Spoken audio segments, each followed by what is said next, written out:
What's up, everyone? Welcome back to the Bag Zone podcast. Noah here with my older brother Adam and my dad Dan, who you've heard about on a lot of episodes. No Braden this week.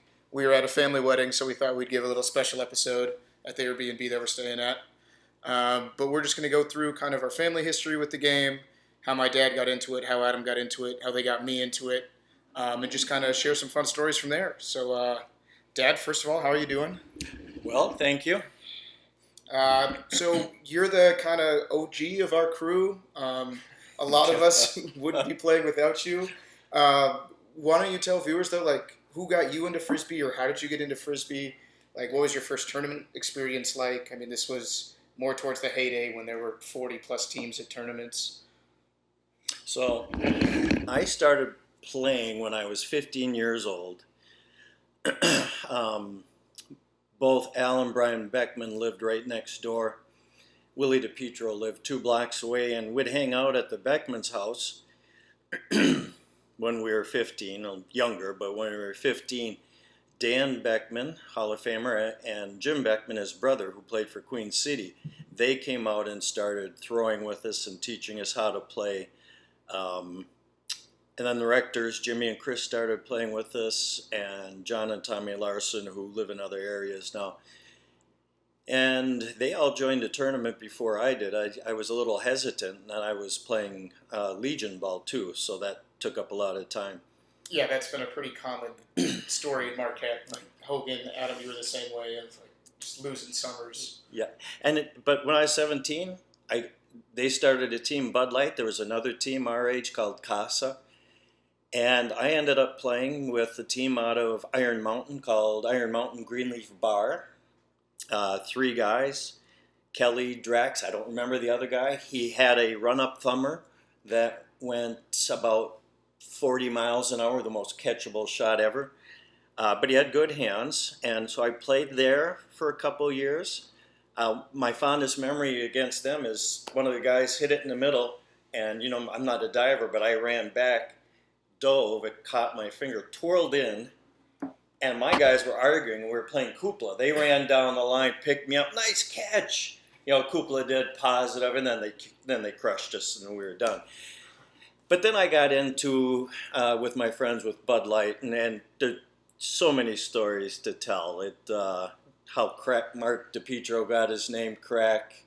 So I've heard a few different versions of this story. What is, because you were there, right? Mm-hmm. When it happened. So how did Mark actually get his nickname? It's fair to say that when we rolled the window down at the Mackinac Bridge, a lot of smoke came out. And as we're driving across the bridge, Mark was flashing people with So he was mooning them. He was mooning people. That's where we got Crack from. And when we drove back from that tournament, we stopped at Beefaroo, and there was like 4 or 5 sandwiches left. Nobody wanted them, and Mark was driving, or I was driving. Mark said, "Hey, Dan, I could put a little extra crack juice on this for you if you want some." Jeez. And I was like, no, I'm good, Mark. So many stories. But I played with the Bud Light guys until they started moving around, different parts of the country. And then the sport shrunk to 3. Only 3 guys on a team. Yeah, the dark days. Yeah, the dark days in the 90s. And I was putting a tournament on. It wasn't the U.S. National. It was the Market Invitational at the Lions Field in Trowbridge. And the last tournament was 5 teams of 3 guys, and nobody was from anywhere else but the UP. Which it's crazy to think now that, like, we talked last week, Marquette's Guts League has 31 people signed up, which is twice that tournament. And, it's not including people like you who will show up and play a week here and there. So one thing we always ask is, who was, like, your inspiration when you started playing? Like, who was the player that you modeled your game after? And then after you answer that, who is the best player that you've ever played with? I didn't really model my game after any one player in particular. I would say the Marquette guys influenced me the most because that's who I was with. I would say Dan Beckman and Buck Buchanan were the two guys that influenced me on the moving and defense and popping. I would say the shot, because I used to throw a two-finger when I was younger. That sucked. It was Dwayne Harrelson, Bobby Harrelson, Dwayne's older brother, is the one who taught me the flip. And like a lot of guys, I couldn't get it to turn, and he taught me so I could throw it into the wind, against the wind, if the wind was coming one way or the other. So he was probably the influence on that. Short answer for you, but that was really it. Yeah. And then the second one, the best player I've ever played with, hard to say.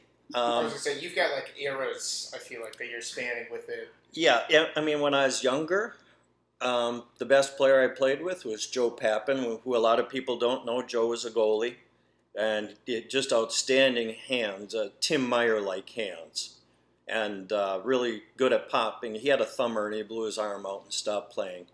Classic. Yeah, classic. And then he tried to throw a flip, and he couldn't. And then as you get going, the Bogoski brothers, Schmave, the guys from Kupla, Jimmy Dinzer, Art McGuff, they're just fabulous hands. And in Marquette, it was Buck, Roger Hill, and I would say the best guy, though, that I've played with, even including the younger guys, Cam and you guys and Hooley and Braden and guys on your team, by far the best all-around Frisbee player I've ever played with was Brock DiPietro. I remember Brock, like one of my first tournaments, because he always used to pin the $100 bill to his hat with like a fishing lure. Because I remember I asked you, I was like, why does he do that? And he was like, it was a challenge to see if anyone would throw at him. Which never works. People still just never threw at Brock. But he still got the Frisbee and was in the game. Yeah, and it was such a statement. And of course, the Frisbee back then, a little bit different. I remember a tournament up in the Keweenaw, and it was super hot, and we were sitting in the car cooling off the AC, and we saw Brock sitting over in the shade, shivering. So we went over, you okay? Yeah, I'm so cold. He was drinking and was becoming dehydrated. Very common back in those days, plus whatever drugs he had on board. He went, got a bag of fluid, came back, and they took second in the tournament. So, DiPietro toughness. Yeah. I feel like there's a lot of Brock stories of that. There's a lot of DiPietro stories, but that takes way too much time. Yeah. Adam, I feel like as much as I should know how you got into Frisbee specifically, I feel like I don't. Because it was like 2 years before I started getting into Frisbee. Yeah, let's see. Obviously, Dad got me into Frisbee. Yes, at the beginning. The original Bothwell gym practices. Yeah, and I think probably I started playing Frisbee when I was maybe 13 or 14. In 8th grade, I started playing, throwing a flat ball thumber. That was like my first memories. And then in the Barriga gym, and then I went to my first IFT at the 50th IFT. Did you play in the 50th or just watch? No, I played. I played with a group of guys from Ohio who I've never seen at a Frisbee event ever again. And we lost 2 games right away. Got kicked out like right away. But that was like my first introduction to a Frisbee tournament. And then I didn't like jump right into it, I wouldn't say, after that. I was still pretty young. But I would say when I really got going and kind of my group of friends really got going was when I played 16U hockey. I played with Mullet, Mike Hool, Kyle Parsons, who doesn't play anymore, but he used to play Marquette, and then Mitch Lemire, old name that some people might know. Might be back for this year's Nationals. So I've heard rumors of. We kind of would start to go to the Bothwell gym practice and like play together, and that was kind of our first beginning of like a real Frisbee team, I guess. Yeah, and as far as the question of like who I modeled my game after, or who I looked up to when I was younger, I mean, obviously Dad again, but because I guess I could go back and say my real first introduction to Frisbee and my very first memories not playing were you probably at Worlds in Blaine, Minnesota, when I was very small, like 4 or 5 years old. So I always had like Frisbee people to look up to or think about when I was young. But I guess what I started playing and who I started really looking up to were guys not too much older than me, but when we started getting good and competitive, Boomtown was just amazing. Mike and Ryan were really throwing really hard those days, really hard backhands, and so I think that's originally kind of like who I looked up to or like who I tried to model my game after. And then the other question, who was the best player that you've ever played on a line with? Yeah, that's a good question too. As someone who's won multiple tournaments, I have a feeling I know your answer, but I'm curious if it's the same. I'm the same. There's two that are going around in my brain right now. Mike Banghardt's definitely probably the best player I've played with. Especially Mike is just so good at taking over the game, and I don't know, when Mike's throwing well, it was like he had a cheat code, like you just knew you were going to score every time. And Mike is also a blast to play Frisbee with too. But Cam also, I would be remiss to not mention Cam though, because Cam is an amazing Frisbee player who I've played with for a very long time, and Cam is a very complete Frisbee player. So that's been honorable mention. Those were the two. Honorable mention for Cam. That's been the funny thing doing the podcast is like, because we don't think about it like. Because for me, it was like Mikey was like the first really great player. And then, honestly, because I don't think Brandon and I have gotten into it before, like my first tournament, we played Kupla. And I had a diving catch against them and then scored on Jimmy Dinzer, who was like the thumber that I modeled my thumber after. So to have that experience happen. But to hear all of the younger guys that we talk to now and like the younger Marquette generation, it's like Cam is the model, which is hilarious because I remember Cam like in middle school playing Frisbee at Bothwell.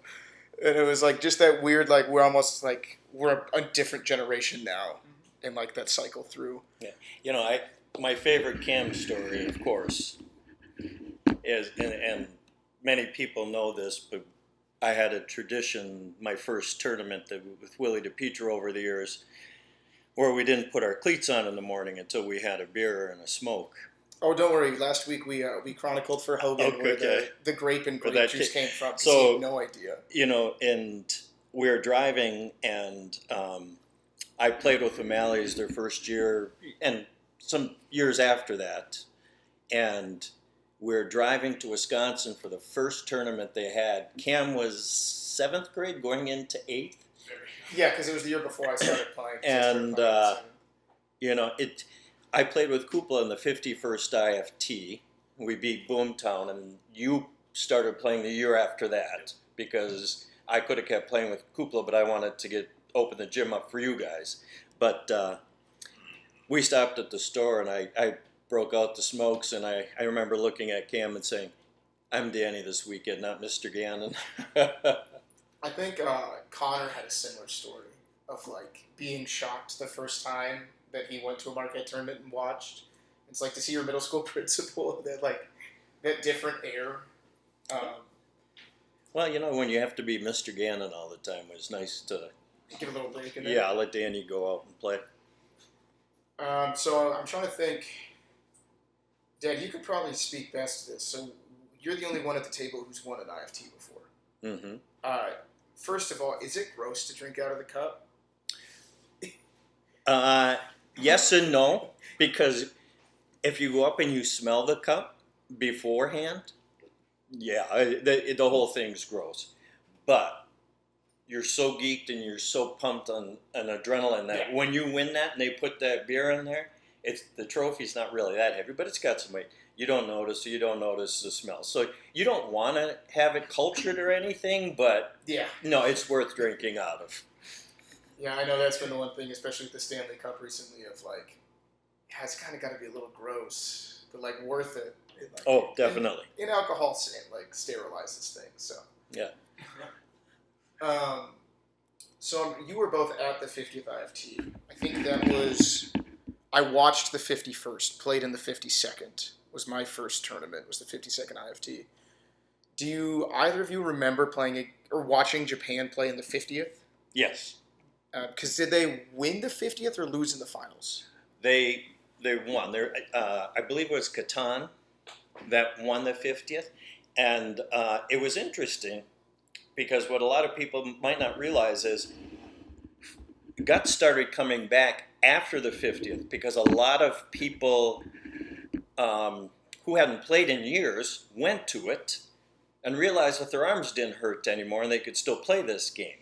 And so you had some teams coming out, and one of the teams that was at that tournament was the Silverbacks, which was a team with from Florida, actually, with Toledo Joe Welch, Fro, one of the guys he played with for years, and I can't remember who the other guy was. And then they had two guys that played whip who were ultimate players, and just threw smoking backhands. They hit it to Joe, and they knocked us out. We lost to Queen City and the DePietros. Or no, we lost to Queen City. We beat the DePietros, and then they knocked us out. Japan, too, lost to the Silverbacks. Right, because Japan sent two teams there. Right, and so they beat, and they were so good that the guys couldn't pop it to Joe anymore. Yeah. So it was pretty much of a rout. The backhands they were throwing were so much different, so much more accuracy. And back then, the game was about accuracy, but the accuracy isn't as good as it is today with some players. Do you remember, Adam, watching Japan at all at the 50th, which was your first full Frisbee experience? A little bit. I have weirdly memories of watching different teams from Asia. I guess I was growing up because I was talking about the tournament in Blaine, Minnesota, and I think one of the most interesting young memories to me was watching Dad play Taiwan, watching them play Taiwan when we were in Blaine. So they had a different vibe to their Frisbee. They got very excited for their catches and points and screaming in a different language that I didn't know, so that was cool. And then, I remember watching Japan and just thinking that's so different, but they're really good. Their backhands were different. They were super accurate. It seemed like everyone threw the crispest disc I've ever seen. Everyone's spin was tight and everything. So and they were really good, just not as tall. Yeah. Not as well defensively sometimes, but the shots were good. They moved well. Yeah. So before we move off of Blaine, Dad, I first need you to tell the story about yours and Willie's warm-up compared to Taiwan's warm-up in the morning. It's one of my favorite gut stories. Well, I took the boys, and Mom, and we stayed at Uncle Pat's, which was in South St. Paul, so we were close to Blaine. And I had to go back home because Grandma had a surgery. Yeah. And so I drove back with a couple of the other guys from Bud Light.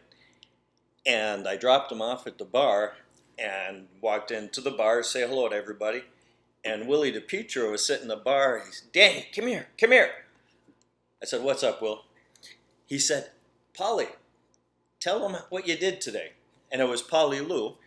And Polly said, "Well, we did calisthenics and we went for a run. And then we watched some film.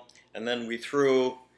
And then we watched the film on how we threw." And they named 5, 6, 7 different things. And Willie looked at me with a typical smile and said, "I told him I drank 6 beers. I'm ready to go." So, perfect. But, that is the difference with your generation and mine, is looking at the shots. We played just with athleticism. You could either play it or you couldn't. We didn't look at spin rates or how to make your shot better. You just did that on your own. Movement was more intuitive. Yes. I heard a lot of starting to play, whips go forward, ends go back, and there was no altering what that looked like. Another story with Willie. At the same time, as he was introducing me to Polly and some of the other players, Willie said, I told him our name is Ho Chi Minh, which of course is the Ho Chi Minh Trail from Vietnam. So we got a chuckle out of that. Carrying on that story, 1994, when I was with you in Australia, Polly, who I've seen and known for many years, brought me over to a taller gentleman. I don't remember his name now, but he played for Taiwan and Australia. And Louis. And they, I played against him in 1994, and both of them remembered me. So that was kind of cool, and that's what's so cool about the Frisbee in general. It's a community, and I hadn't seen those guys since 1994, 30 years, and they remembered me, I remembered them, and we talked like it was the day after the tournament. I do also have to say that taller gentleman, I think he still threw a backhand harder than me, and he's like my age, 58, and like his mechanics were still perfect, and it was like when they played us in that game, I think he got caught like once, and it was still just really good, and it was like that was crazy stuff. Adam, I would be remiss if I didn't get your opinions on, like, you went through what we're going through right now, almost lockstep of Wolfpack trying to get over the hurdle of beating Bob, of trying to beat Appleton. Yeah. Like, how many, like, do you remember how many finals you guys played against them? So many. I never won a single one. Probably like 4 in Wisconsin. At least 2 or 3. more than 5, but less than 10. Yeah, I was gonna say, because I feel like I remember like 3 Marquette tournaments at least. Well, there is a couple in the tourist park, and I think there's a couple at Hurley Field too. Yep. One at Hurley went 3, because I remember that, because Smitty cried when you guys lost. They, Appleton was obviously a really great team. I think, there's a couple of things going on. They probably continued to practice together a little bit more seriously a little longer than we did. So I think, like you mentioned a little earlier, I was playing a lot of baseball. And we had guys with maybe some different interests. We still got together and played a decent amount, but I think the Appleton guys just had a little bit more time that they were practicing together, and obviously very talented Frisbee players. And then, I think kind of as far as, your situation with Bob or anyone who's trying to like get over a hump against another team, we did not, as is often the case in Frisbee, we did not aim well enough to beat them usually. They threw a little better than us, I think, too. But, I think what would often happen is there would just be some swings in points because I'm not super accurate, or I wasn't at that age. And then we had some other guys that weren't super accurate, so they would get ahead. So, yeah, I would say for you guys, really being able to stay on your guy no matter who that is, and Boomtown is very legendary for that. But I think that's what happens when you play like the highest level. And I think you guys got better at popping and passing to the guys that you wanted to shoot at. When you first started out, it was whoever caught it through. And then you guys learned to pass it, get it to the guy who's not going to dump, get it in. I remember a lot of the times when we played against Appleton, when I played with you guys on O'Malley's, the difference in the game was one dump or one dropped up, and that was it. They were a team that you couldn't make mistakes against. Otherwise, you would lose, and you knew that, so it was hard playing against them. Yeah, that was a funny thing, too, of, like, Hogan told a story of, like, when he played with Whiskey Disc. It was the year that Whiskey Disc was trying to win all 4 majors, and Appleton came back for Worlds. I think it was still Worlds. It might have been the first year that it was USGO. But Hogan was like, we felt really good. Like, Whiskey Disc had been playing great all year. And then he's like, I watched Appleton warm up, and I was like, oh, we're screwed. Like, he was like, it was such a different level of Frisbee that he had seen before. And I was like, oh, yeah, it was your first Appleton experience. Because I know, like, when our guys played, like, Luke threw probably the best shot of his life. That on anyone else, it's an ace in the high seam. and it was just like John put a hand on it, and then Alex dove 15 feet behind the line and caught it. And Luke turned to me and he said, "What can I do?" And I was like, "I try and catch him again, and then throw the same shot and hope they miss." Like, I got lucky that when we played Appleton a lot of the time, I think, earlier on, we had a target that we could pick after, whether it was Shane when I was very young or Brian. Obviously, he's a little older, but they had that too, like that revolving Maynard. door of the like revolving door of at least Maynard, the target. Nick Jackson played there with him for a while, like Mike Toll, Ben Nommenson. Like, you at least had somewhere to go before trying to hit like Swanee next to Alex's end, which was always the like, we're kind of screwed at this point, but maybe it'll work today. Yes. Like, That was when you knew you were in trouble. And you haven't, I don't think you've seen this necessarily as much as Noah and I know more than me, but when they picked up Tanner and Jericho, that brought them to a whole new level.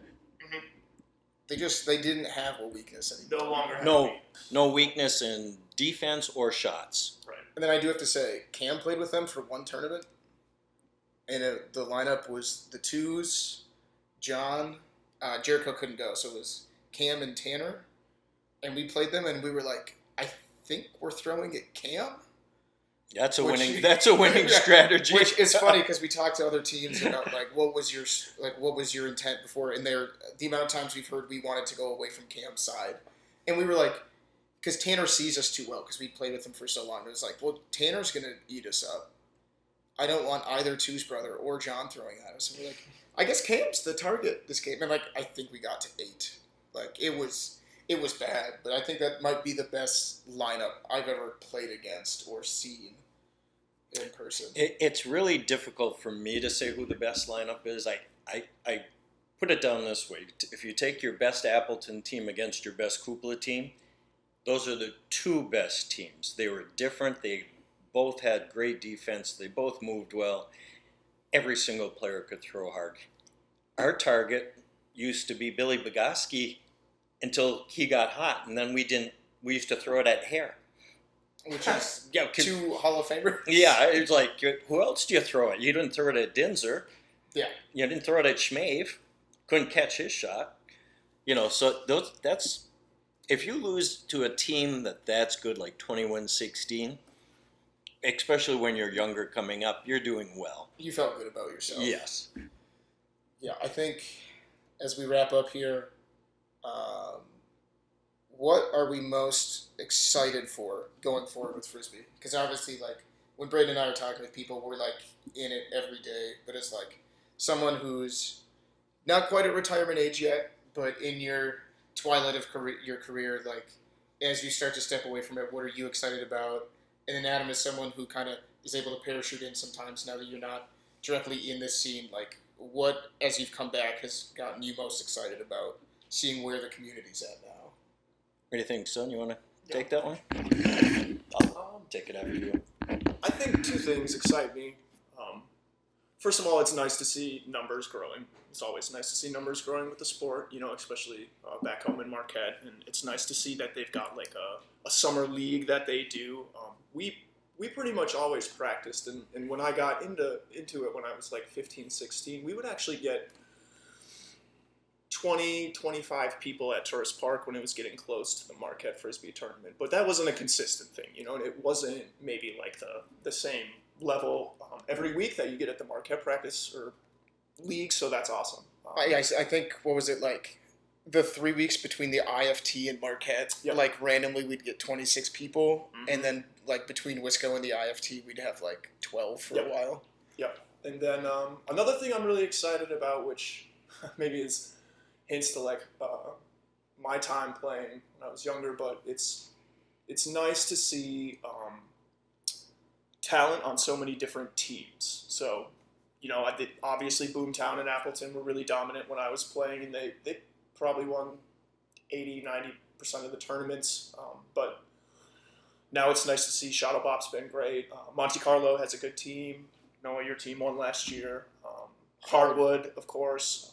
And it just feels like there's more opportunity for different teams to get together and win the tournaments, which kudos to the Appleton and Boomtown guys. They were obviously awesome teams, but just maybe like a more well-rounded sport gives everyone a little bit better time sometimes. So I feel like Brandon and I have talked about this, like we did with our Wisco preview, like the depth that we're seeing now in Frisbee of like, and Dad, I know we've talked about this, of like even if there are 4 teams that can win a tournament, still there's like 6 or 7 that could get to the top 3 on a Sunday, Yes. which didn't always used to be the case. Yeah, I will leave it with you then as you. I'll go off of what Noah just said, and actually, I'd say 3 things. It's definitely, even when I started and there was 30 to 40 teams, there was only 4, 5, 6 teams that had a chance to win. But then there were probably 6 or 8 teams that were really good, and if one of those top 4 teams didn't play hard, didn't play their best, they could beat them. There could be an upset. And I like seeing how some of these younger teams now, and I'm thinking more Marquette, the Roaches, Byrne, they're beginning, and there's others, there's the ones I mentioned. They're filling in that gap of those teams that are up and coming and getting better, and they can continue to get better. So I like to see that. I just like to see teams. I was there when it was on life support. And now we go to a tournament and half of them are Marquette teams. So that's what I like to see. And definitely a more balanced and getting people in. I do have to put a plug in. I got a great idea in Wisconsin, and I do need to talk to Kurt Lottinen on this one. There are so many Bothwell students that are on the teams. They said we should put a Bothwell Scots tournament on.